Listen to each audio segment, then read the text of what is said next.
بسم الله الرحمن الرحیم. به نام خداوند بی اندازه مهربان نهایت بارحم. وَإِذْ وَعَدْنَا مُوسَى 40 لَيْلَةً ثُمَّ اتَّخَذْتُمُ الْعِجْلَ مِنْ بَعْدِهِ وَأَنْتُمْ ظَالِمُونَ.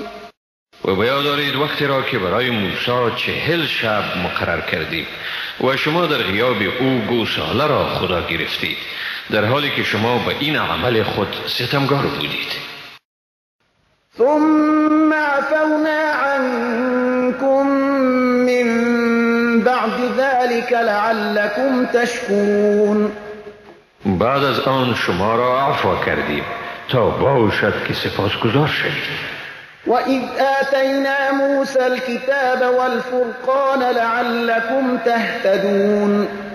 و بیاد دارید وقتی را که به موسی کتاب و فرقان یعنی جدا کننده حق از باطل را دادیم تا باشد که رهیاب گردید. وَإِذْ قَالَ مُوسَى لِقَوْمِهِ يَا قَوْمِ إِنَّكُمْ ظَلَمْتُمْ أَنفُسَكُمْ بِاتِّخَاذِكُمُ الْعِجْلَ فَتُوبُوا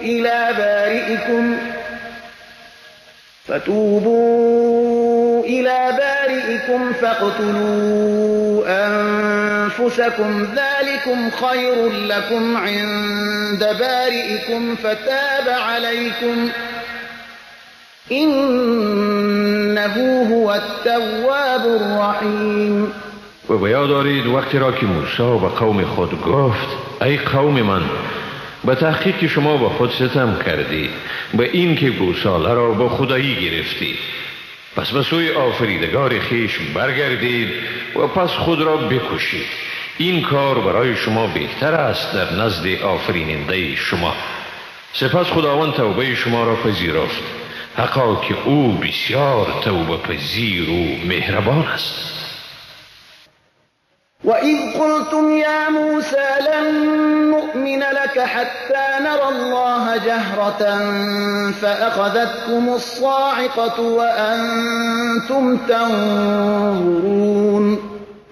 و بیاد دارید وقتی را که گفتید ای موسی تا خداوند را آشکار نبینیم به تو هرگز ایمان نمی آورید، پس شما را صاعقه گرفت در حالی که می دیدید.